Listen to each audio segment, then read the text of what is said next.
Bismillahirrahmanirrahim. Assalamualaikum warahmatullahi wabarakatuh. Alhamdulillah, wassalatu wassalamu ala rasulillah wa alihi wa ashabihi wa man tabi'a hudahu wa man walah. Subhanaka la ilma lana illa ma 'allamtana innaka antal alimul hakim. Rabbi shrah li sadri wa yassir li amri wahlul 'uqdatan min lisani yafqahu qawli. Amma ba'd. Alhamdulillah, bersyukur kita kepada Allah Subhanahu wa taala atas limpahan nikmat yang diberikan Allah, atas limpahan karunia yang dianugerahkan oleh Allah Subhanahu wa taala, dan terutama nikmat sehat afiat yang Allah berikan kepada kita sehingga kita dapat melakukan aktivitas di tempat kita masing-masing.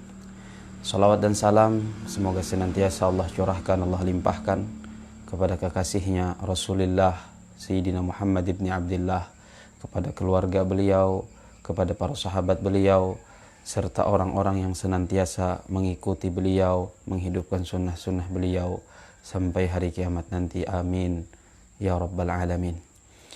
Kaum muslimin dan muslimat yang dimuliakan Allah Subhanahu wa taala, alhamdulillah di pagi hari ini kita kembali berjumpa dalam tayangan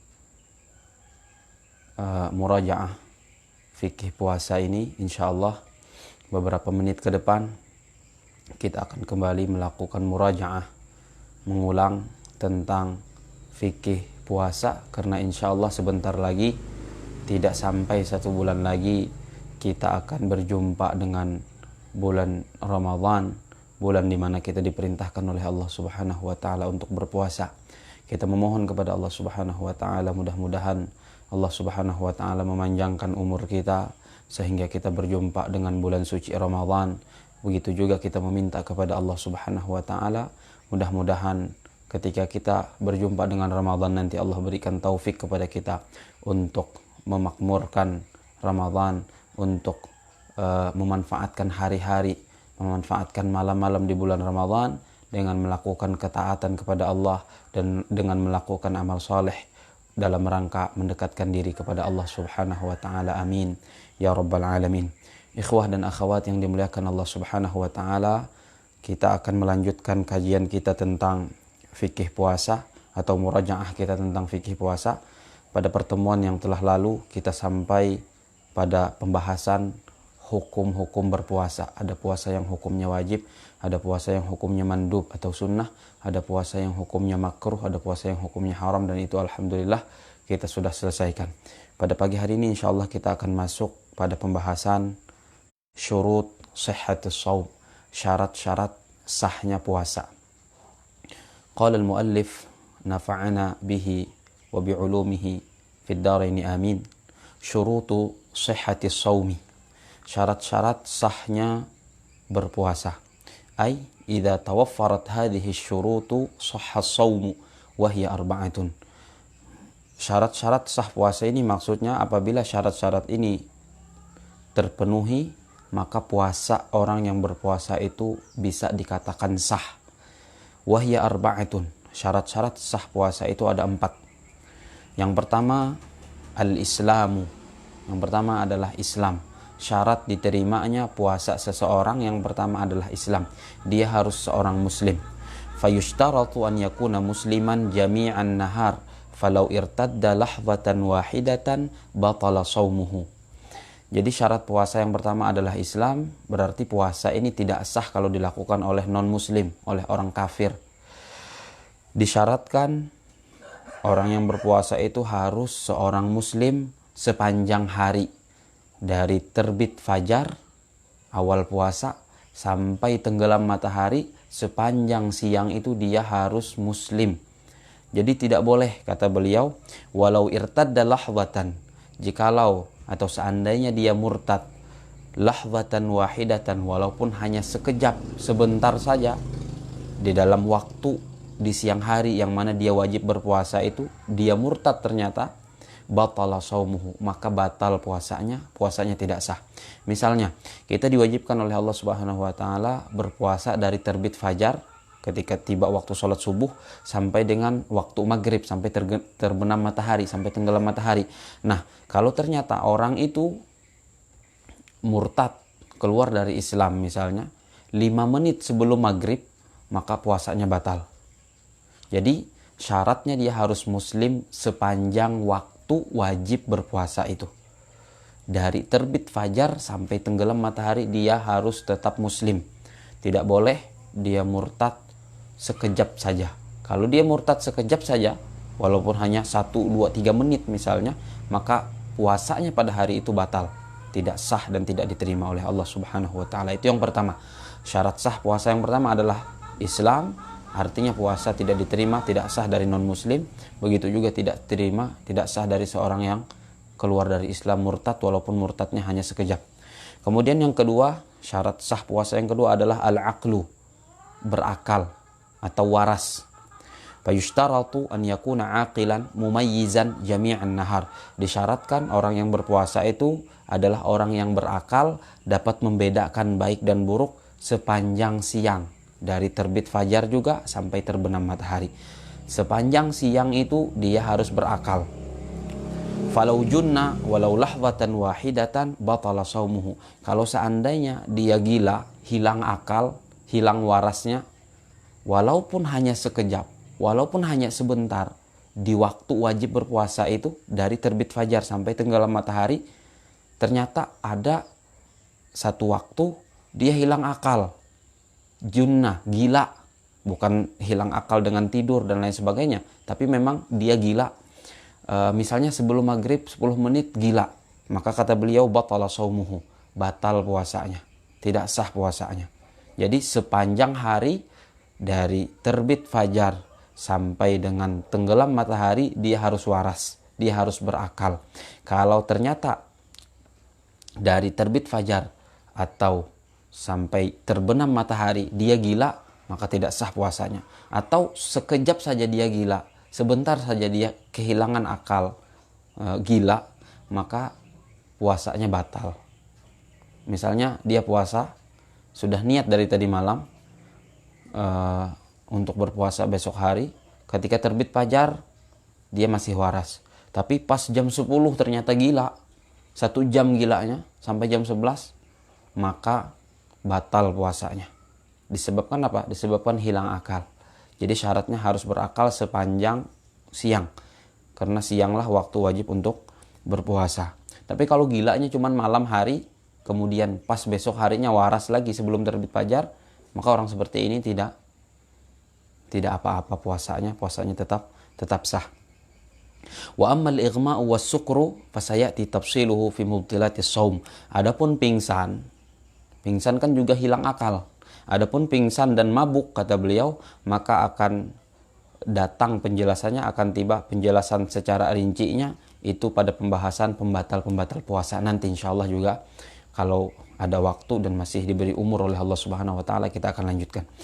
Yang ketiga, syarat sah puasa yang ketiga adalah an-naqa'u minal haid wan nifas.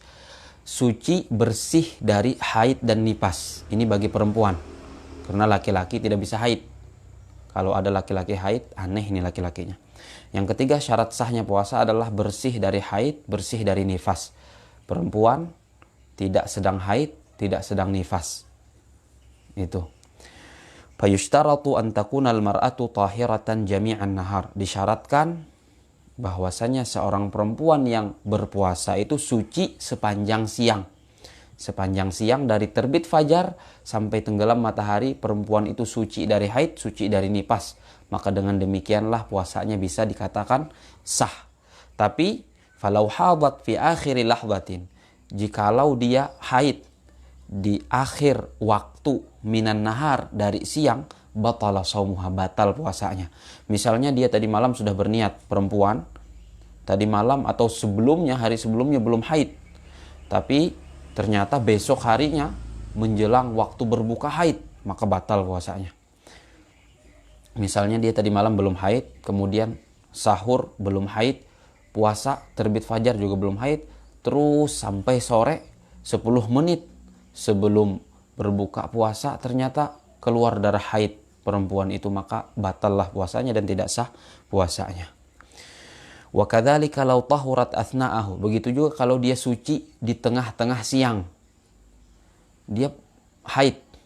malam tadi haid, ketika akan sahur haid, terbit fajar haid. Tapi tengah hari ternyata suci dari haid. Apakah dia dikatakan berpuasa? Apakah dia berpuasa? Tidak.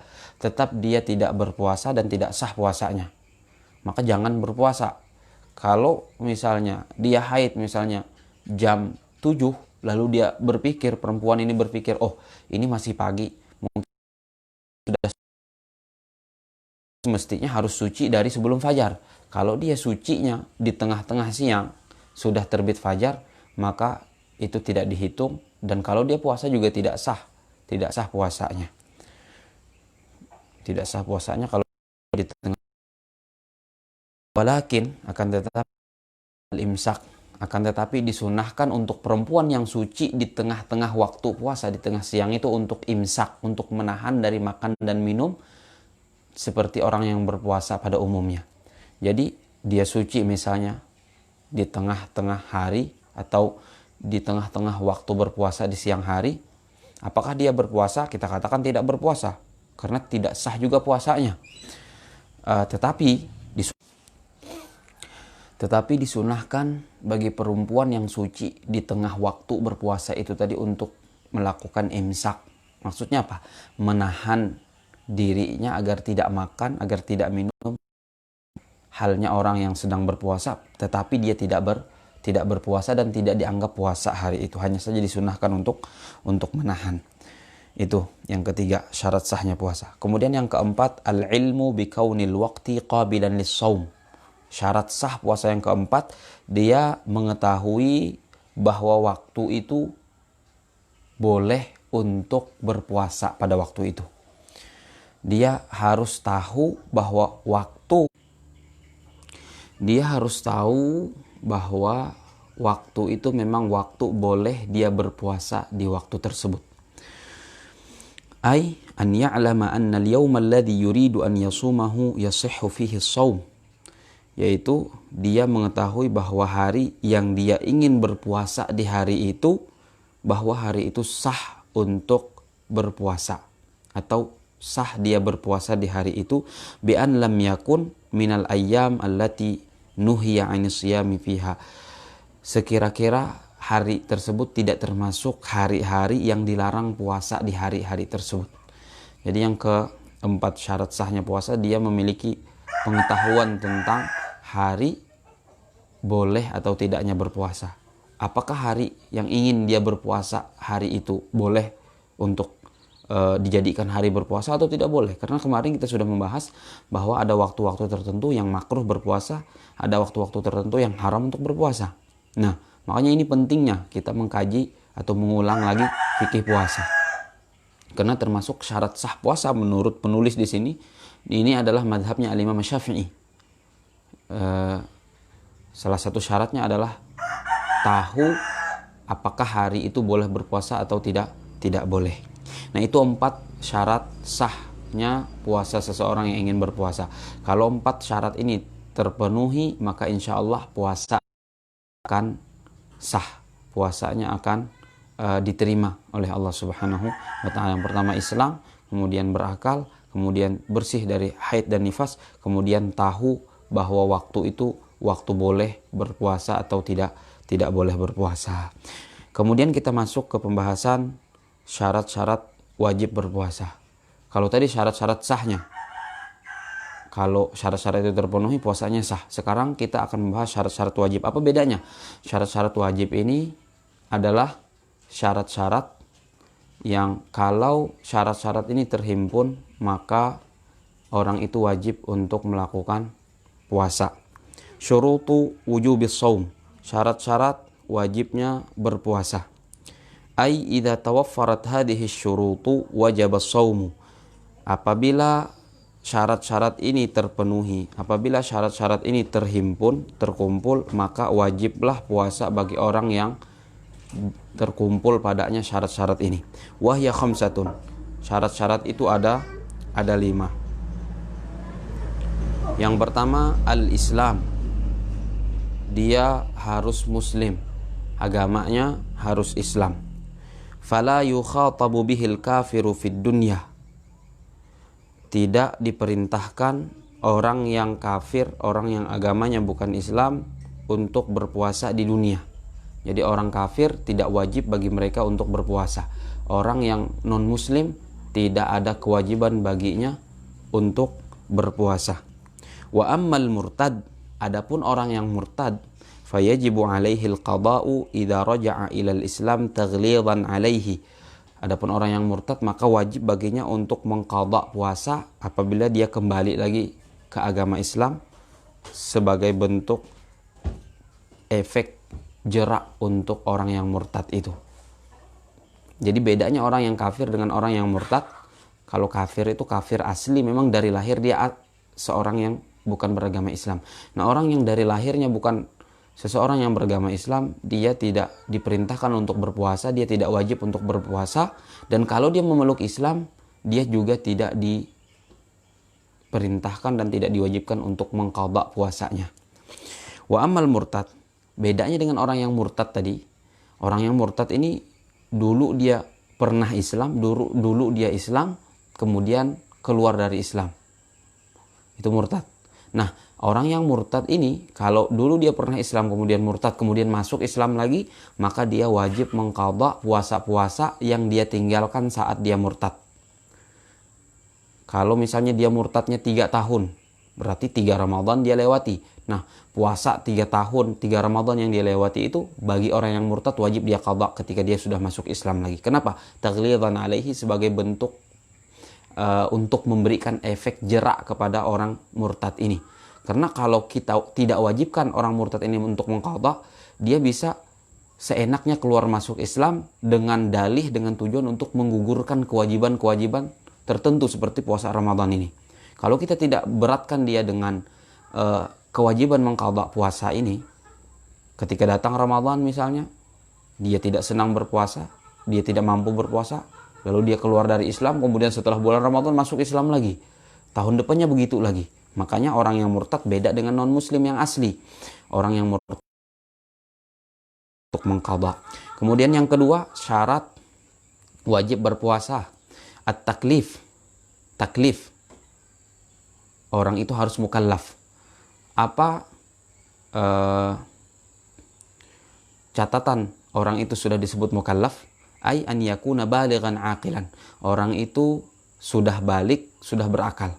Kalau orang itu sudah balik dan orang itu sudah berakal, maka wajib baginya untuk berpuasa. Maka orang itu sudah disebut mukallaf. Jadi syarat wajibnya puasa yang kedua adalah mukallaf atau taklif. Dia sudah dibebani untuk berpuasa, dia sudah menjadi seorang mukallaf. Apa cirinya orang itu sudah mukallaf? 2 hal. Yang pertama, dia sudah balik, usianya sudah 15 tahun atau sudah pernah ihtilam, bermimpi basah. Kemudian yang kedua adalah aqilan, akal. Itu berarti orang sudah mukallaf. Dan kalau sudah mukallaf, maka dia sudah dibebani untuk berpuasa, sudah memiliki kewajiban untuk berpuasa. Wa amma as-sabi, fayajibu ala wali amrihi an ya'murahu bis-shaum li 7 sinin wa yadribahu idza tarakahu li 10 sinina in ataqahu.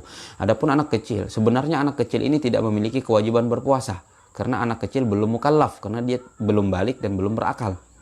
Tetapi wajib bagi walinya, wajib bagi orang tuanya untuk menyuruhnya berpuasa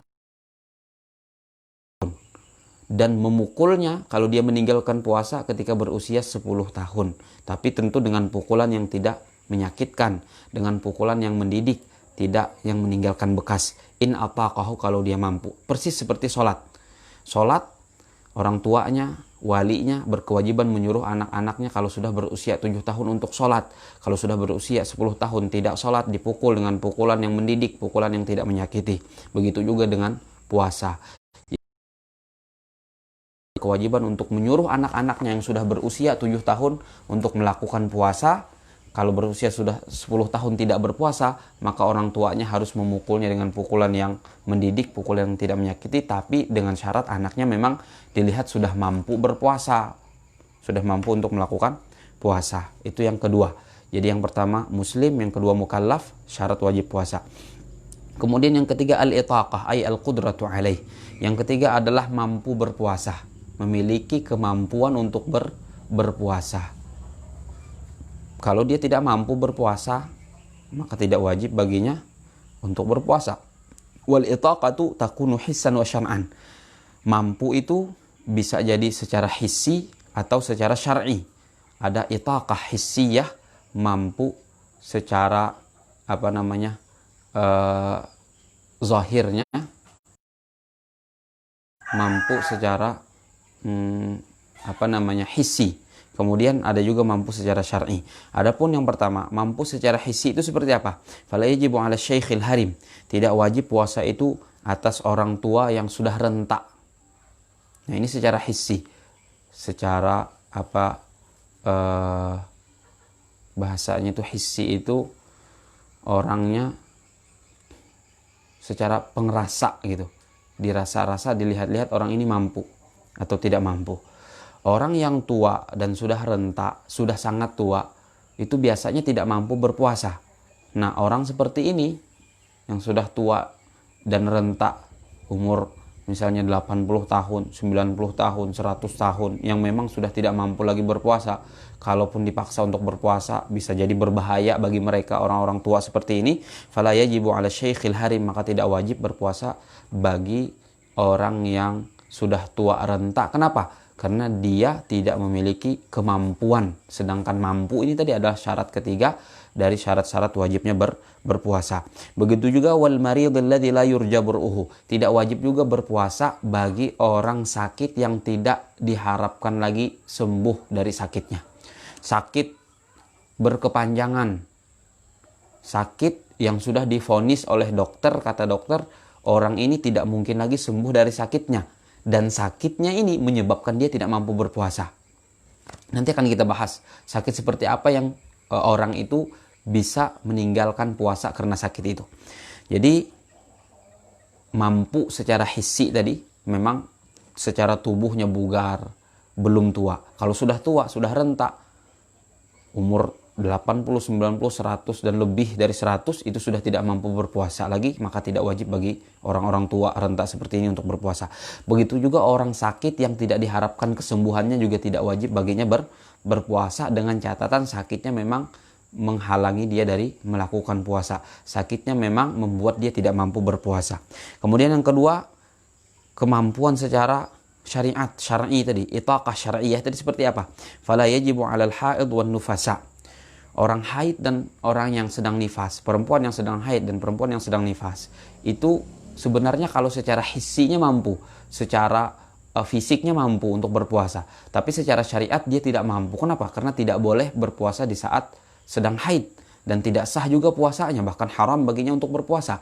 Begitu juga orang yang sedang nifas, secara hissi, secara fisik dia mampu untuk berpuasa, tetapi secara syar'inya, secara syariatnya, menurut syariat Islamnya dia tidak mampu berpuasa. Kenapa? Karena tidak boleh juga berpuasa, tidak sah juga puasanya, dan haram juga puasa orang yang sedang nifas. Itu syarat yang ketiga, dia harus mampu untuk berpuasa, baik mampu secara fisik atau mampu secara syariat. Mampu secara fisik, tubuhnya bugar, usianya masih muda dan tidak sakit. Kalau dia sudah tua renta, kalau dia sakit yang tidak mungkin sembuh lagi, maka tidak wajib baginya untuk berpuasa.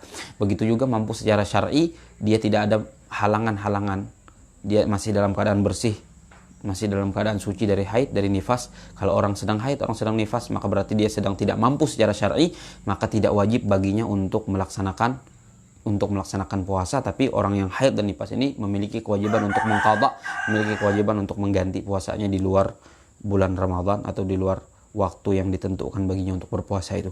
Kemudian syarat wajib puasa yang keempat adalah as-sihhatu, sehat, tidak sakit, dia sehat. Fala yajibu 'alal marid, maka tidak wajib berpuasa itu atas orang yang sakit. Tidak wajib berpuasa atas orang yang sakit. Karena syarat wajibnya berpuasa itu harus dia memiliki kesehatan. Dia harus orang yang sehat, tidak sedang sakit. Sekarang kita akan masuk pada pembahasan sakit seperti apa sih yang membolehkan orang itu tidak berpuasa. Wa dhabitul maradil mubih lil fitri. Catatan sakit atau batasan sakit yang membolehkan orang itu tidak berpuasa. Huwallazi yukhafu minhul halak, yaitu sakit yang dikhawatirkan karena sakit itu kalau dia puasa dia akan binasa, dia akan celaka, meninggal dunia misalnya, atau lain sebagainya. Kata dokter, Anda sedang sakit, jangan berpuasa. Kalau Anda paksakan puasa, maka bisa meninggal dunia. Nah, ini tidak boleh berpuasa. Orang seperti ini tidak boleh berpuasa, dia harus berbuka dan mengikuti apa yang dikatakan oleh dokter. Tapi kalau nanti sudah sembuh, dia wajib untuk mengqadha puasanya. Itu yang pertama. Sakit yang dikhawatirkan kalau dibawa puasa, sakit itu akan menyebabkan kebinasaan, akan menyebabkan meninggal dunia misalnya. Kemudian yang kedua, au ta'akhurus syifa. Sakit yang dikhawatirkan kalau dibawa puasa akan menyebabkan sembuhnya lambat, sembuhnya akan tertunda. Maka sakit seperti ini boleh orang yang memiliki sakit seperti ini untuk tidak berpuasa. Tunggu dulu sampai sembuh, baru kemudian diqadha, baru kemudian diganti. Au ziyadatul marad, atau sakit yang dikhawatirkan kalau sakit itu dibawa puasa, maka sakitnya akan bertambah parah. Ini juga sakit yang diperbolehkan orang itu untuk tidak berpuasa. Wadzalika ma yusamma mahdzurat tayammum. Itu yang disebut dengan larangan-larangan orang yang hanya boleh melakukan tayamum. Kemudian yang kelima, syarat wajib puasa yang kelima al-iqamah. Al-iqamah, mukim. Dia harus mukim, tidak sedang musafir. Harus berada di tempat tinggal atau di tempat lain yang mana dia di sana itu mukim, tidak sedang dalam perjalanan. Fala yajibu 'alal musafir alladhi yusafiru safaran tawilan. Maka tidak wajib berpuasa atas orang yang sedang musafir, yang mana musafirnya itu atau perjalanannya itu perjalanan panjang, kurang lebih 82 km. Jadi orang yang sedang dalam perjalanan dan perjalanannya itu terhitung atau termasuk perjalanan panjang, berapa jauhnya? Para ulama mengatakan 82 km. Kalau kita sedang musafir dan jarak yang kita tuju itu lebih dari 82 km atau pas 82 km, maka jarak itu sudah memperbolehkan kita untuk tidak berpuasa. Sudah memperbolehkan kita untuk tidak berpuasa, mubahan, dan safarnya, perjalanannya adalah perjalanan yang mubah, bukan perjalanan untuk maksiat. Perjalanannya perjalanan yang mubah atau perjalanan yang bertujuan untuk melakukan ketaatan, untuk mencari misalnya barang-barang dagangan dan lain sebagainya. Ini mubah. Tapi kalau ternyata safarnya, perjalanannya adalah perjalanan maksiat, ingin berzina misalnya, lalu dia keluar kota melakukan perjalanan, melakukan safar, ini tidak boleh orang itu berbuka. Kenapa? Karena safarnya safar maksiat, karena perjalanannya bertujuan untuk berbuat dosa dan maksiat kepada Allah Subhanahu wa taala. Wa yushtaratu, disyaratkan li jawazil fitri fis safar, untuk bolehnya tidak berpuasa saat bepergian itu, an yusafira qabla tulu'il fajri, dia melakukan safar, melakukan perjalanan itu sebelum terbit fajar. Jadi perjalanannya harus dilakukan sebelum waktu subuh. Itu boleh orang itu tidak berpuasa. Tapi kalau seandainya safarnya setelah fajar, maka tidak boleh dia tidak berpuasa. Misalnya, saya besok ingin ke Banjarmasin misalnya, tapi berangkatnya jam 9 pagi. Maka tidak boleh saya dari malam itu niat tidak berpuasa besok. Saya harus berpuasa dulu. Nanti ketika saya sudah melakukan perjalanan jam 9 sampai di tengah jalan lalu merasa tidak kuat untuk berpuasa, nah itu baru boleh berbuka. Tidak boleh misalnya seperti ini. Saya ingin melakukan perjalanan besok ke Banjarmasin jam 9, tidak boleh langsung tidak berpuasa dari jam 7 atau dari terbit fajar. Tidak boleh. Yang boleh itu kalau saya akan melakukan perjalanan ke Banjarmasinnya itu dari jam 3 malam misalnya. Maka boleh saya tidak berpuasa. Itu. Jadi itu syaratnya. Wal afdal, nah kita muncul pertanyaan di sini.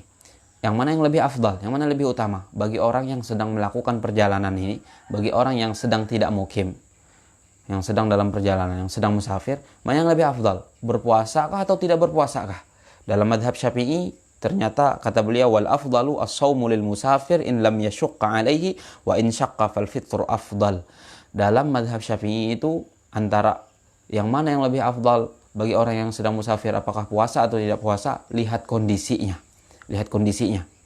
Kalau ternyata kondisinya memungkinkan untuk berpuasa dan tidak menyulitkan dia kalau dia berpuasa saat perjalanan itu, maka lebih afdal baginya, lebih utama baginya untuk berpuasa. Kalau dia mampu saja bertahan dalam perjalanan itu dalam kondisi puasa, mampu saja berpuasa dalam perjalanan dan tidak sama sekali tidak menyulitkan dirinya, tidak menimbulkan masyakkah tertentu, maka yang afdal bagi orang ini adalah berpuasa.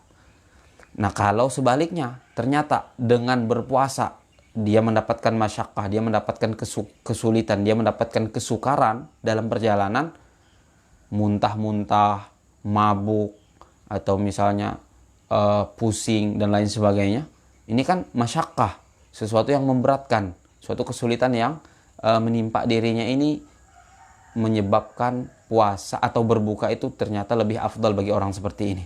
Jadi lihat kondisi. Kalau kondisinya sehat, kondisinya tidak sulit, maka afdalnya puasa. Tapi kalau kondisinya susah, kondisinya penuh masyakkah, penuh kesusahan, maka afdalnya adalah berbuka dan tidak berpuasa. Itu dalam madhab al-Imam Abi Abdullah Muhammad bin Idris Asy-Syafi'i rahimahullahu ta'ala, sebagaimana yang ditulis oleh penulis di dalam kitab beliau ini, At-Taqrirat As-Sadidah fil Masail Al-Mufidah. Nah, mungkin dalam kesempatan ini kita cukupkan sampai di sini. Insyaallah pada pertemuan selanjutnya kita akan melanjutkan murajaah fikih puasa kita kalau masih diberi umur oleh Allah Subhanahu wa taala. Mudah-mudahan kita selalu diberikan kesehatan dan keafiatan oleh Allah Subhanahu wa taala, dijauhkan oleh Allah Subhanahu wa taala dari berbagai macam penyakit, dari berbagai macam bala, dari wabah. Amin ya rabbal alamin. Wal 'afwu minkum subhanakallahumma bihamdik asyhadu an la ilaha illa anta astaghfiruka wa atubu ilaik. Assalamualaikum warahmatullahi wabarakatuh.